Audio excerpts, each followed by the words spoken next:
Bhavnagar city police દ્વારા દિવાળી પર્વ અન્વયે શહેરની અલગ અલગ બજારોમાં ચેકિંગ સાથે સઘન પેટ્રોલિંગ હાથ ધરવામાં આવ્યું। આ કામગીરીમાં જિલ્લા પોલીસ વડા, ડીવાયએસપી, પીઆઈ, પીએસઆઈ સહિતનો કાફલો જોડાયો હતો। દિવાળી પર્વ આડે હવે 2 દિવસ બાકી રહ્યા છે, ત્યારે શહેરમાં સુરક્ષા વ્યવસ્થા અને સલામતીની સમીક્ષા પોલીસ તંત્ર દ્વારા કરવામાં આવી, જે અન્વયે ગઈકાલથી શહેરની મુખ્ય બજારોમાં સઘન ચેકિંગ સાથે પેટ્રોલિંગ સહિત સુરક્ષા વ્યવસ્થાના પગલાઓ લેવામાં આવ્યા। દિવાળીના તહેવારો દરમિયાન શહેરની અલગ અલગ બજારોમાં ખરીદી માટે આવતા ગ્રાહકોના કિંમતી સરસામાનની ચોરી થવી, મોબાઈલ પાકીટની ચોરી થવી તેમજ બાળકો વિખૂટા પડી જવાની ઘટનાઓ મોટા પ્રમાણમાં ઘટતી હોય છે।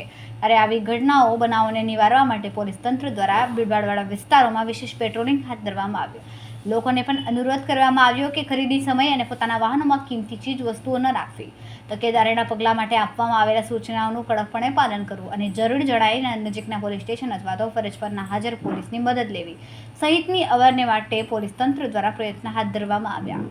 કેમેરામેન બીજલભાઈ માલકિયા સાથે રિપોર્ટર ફિરોઝ મલેક, ભાવનગર।